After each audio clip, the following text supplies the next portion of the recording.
Hello. I'm back again with some more doping research. This time co-authored with an old-time friend, Kjetil Haugen from Brno Technical University in the Czech Republic.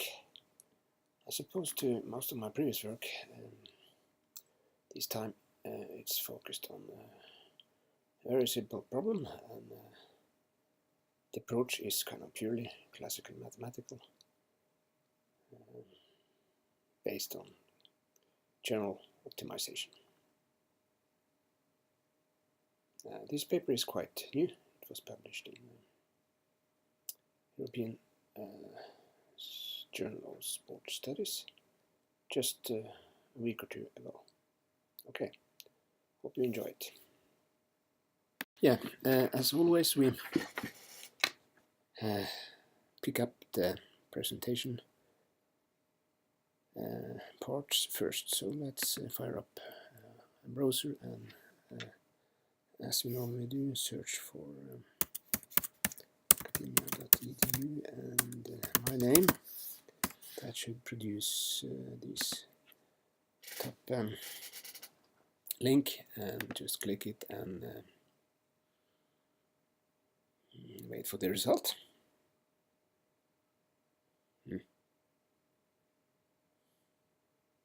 Kind of slow today. Internet is failing me. Something happens. There we are. So, okay, let's move to conference papers, and there you have it. Just click this and maybe download it. Yeah, why not? Then we move to full screen and have a look at the paper. The title is Why Sports Officials May Choose Not to Fight Performance-Enhancing Drugs, and as mentioned previously, it's written by me and Pavel Popela. And at the bottom here it says where to find it. It's available as well on these socially oriented research platforms if you're interested. Okay. A brief introduction first, then some model assumptions, then a very simple proof, and some comments in the end. What we're interested in here is, in general, doping incentives and demand causalities, which is the top title here. Start by some questions. Could sport itself have incentives for doping? Actually, this is not a new thought. I think I wrote some thoughts about it already in my 2004 paper in Journal of Sports Economics, the Performance Enhancing Drug Game. But in this paper I kind of focus more on technicalities and try to be slightly more formal than I've been before, or we have been before. The second question, how will attendance demand depend on doping prevalence? So we need to establish some causalities here. The third one, how will attendance demand depend on athlete performance? And finally, how will athlete performance depend on doping prevalence? Then further on, could reasonable answers to the above questions, which in a sense is optimization model assumptions, provide an answer to the following question: is the optimal doping prevalence seen from the sport itself positive? Much of my previous work has been related to athlete games, so much of what has been shown in general research on this matter is that there is a kind of huge force driving athletes to use drugs. So in a sense, we have kind of well-known results arguing that doping is something you should expect from the athletes' incentives. So in this paper we kind of look at the sport official incentives, or the sport itself. And if you're able to prove the question at the bottom here, that there is kind of optimal prevalence from the sports side, and if that one is positive, then of course what that means is that sport officials would in a sense like some doping. Not necessarily a lot, but at least a little. And of course if those who are said kind of built up to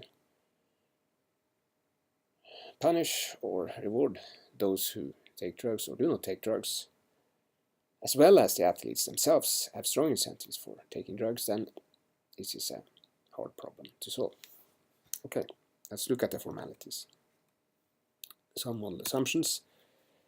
We look at, in a sense, a monopoly here. Okay, so there is a demand function here, or actually a partial demand function. This A equals F PD.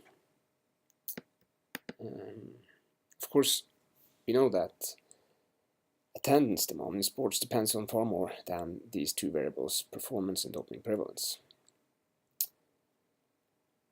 But in a sense, we focus on the partial demand function here, and we define that function, A, as a function of P and D, and then we assume that the performance depends on how much drugs athletes take. And then there are some crucial assumptions at the bottom here, which need a little bit more explanation, I think. Okay.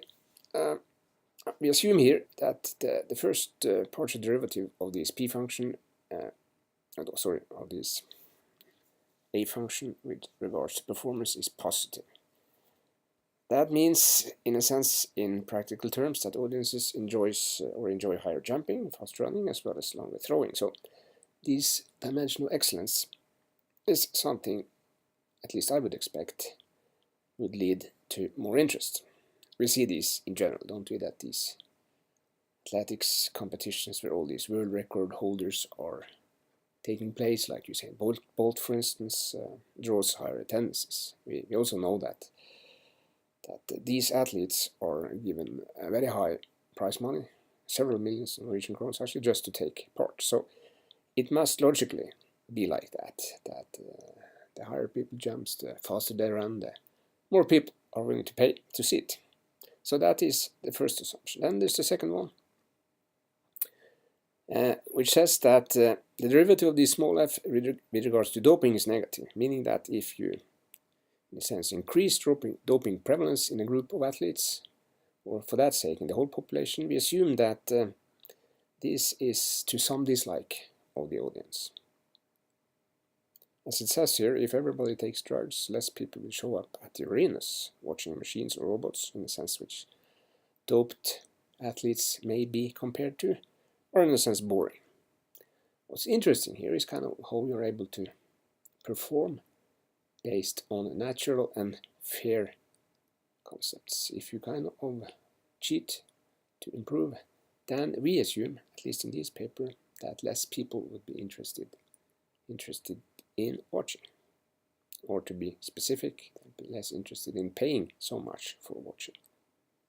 And then the final and perhaps most important assumption, this G function, which, as you saw previously here, related to performance to doping, P equals to GOD,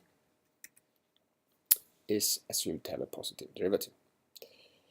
Which means, of course, that the more drugs you inject into a population of athletes, the better they perform. Of course, in general, this is a complex thing. Not always will increasing drug use lead to better performance. We would probably assume that at some point this would kind of flip and go downwards. So if you kind of put too much into it, you don't get the effect. On the other hand, the underlying logical assumption here is, of course, that at that point, dopers will not take any more drugs because they will observe their decreased performance and will stop. So within a practical framework, it seems sensible to assume that this derivative is positive. After all, this is the point of applying PETs, isn't it? And as long as we observe that people take drugs, we kind of must logically deduce that doping use leads to improved performance. Okay, and not so formal proof it says here, so let's do it quite easy. The basic theorem here is the following. We want to prove that the optimization problem given by the maximum of f of PD with respect to decision variables P and D, subject to this constraint where P of performance is linked to amount of drug used by this G function, and assumably positive values for P and D, has an optimal solution D star, which is positive. Actually, the proof is quite simple, at least the idea. We begin by arguing that a certain point A0 equal to 0 must exist. So if this D could be 0, then we are able, in a sense, to find some sports activity which nobody is interested to look at. That's kind of the first point. Any practical sports activity can, for a certain low performance level, have no audience. So we pick that kind of sport. Okay, you can think historically about this. Certain points, certain sports didn't have any willingness to pay, so we can kind of start at that point and at least theoretically think as that as a starting point. Now, let's assume, as we do in point 2 here, that we start increasing D. So we start to put drugs into the sport, and by our assumption of a positive link between performance and doping, at some D point, some audience must be interested, because the performance must have grown, and at some point it's obviously logical that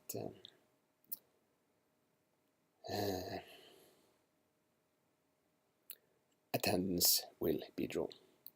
So in a sense, we have found 2 points now. We have found a 0 point of attendance and a positive point of attendance, and consequently, our logic looks like the actual optimal attendance must at least be positive, as long as we have a 0 point and a positive point. And that is, in essence, the simple proof.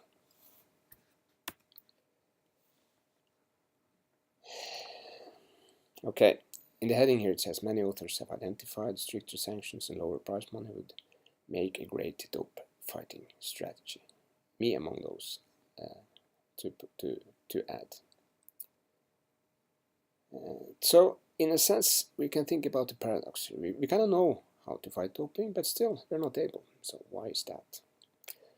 And our main point here is maybe that the fact that a positive doping prevalence exists, in a sense, together with the strong forces driving athletes to take drugs, as well as the sport officials not to fight them, this turns out to be a hard problem to solve.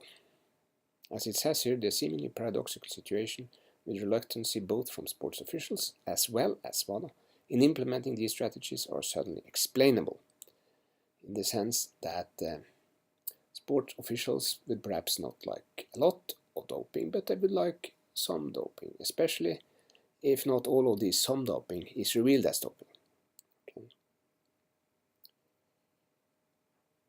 As it says in the second point here, if a certain level of doping provides optimality in attendance or money, if you like, why should sports officials then fight doping, or fight doping very hard, to perhaps be a little bit more precise? There was this case recently where WADA chose not to criminalize dopers, and of course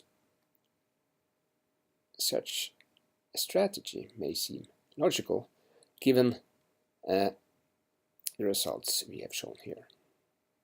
Okay, so what to do? One obvious thing, which has been discussed for many years by many, is to kind of decouple the financing of WADA from the sports itself. So the International Olympic Committee or the national WADA organizations should not receive their money from sport itself. That's dangerous if sport itself would like to have some drug use. On the other hand, of course, if those who are producing these products are not allowed to govern their own future, that may also impose a problem. Of course, the decision power is the relevant one here, and both sports officials and as well as athletes, at least we could ask questions whether they should be allowed to take or make the decisions they do today. One way of thinking here could be to take WADA out of sports to kind of make it a political type of organization, where politicians outside of sport both finance the organization as well as make decisions. Of course, I don't have all these answers. On the other hand, it's quite obvious that if one really wants to fight doping, letting WADA, financed at least partially by sport itself, make these decisions may turn dangerous. These latter cases in Russia seems in a sense obvious, don't they, given this situation. Okay, that's basically what I had to say today. So as getting old, I should perhaps wish all these young researchers as well as young practitioners the best of luck in fighting drugs in sports.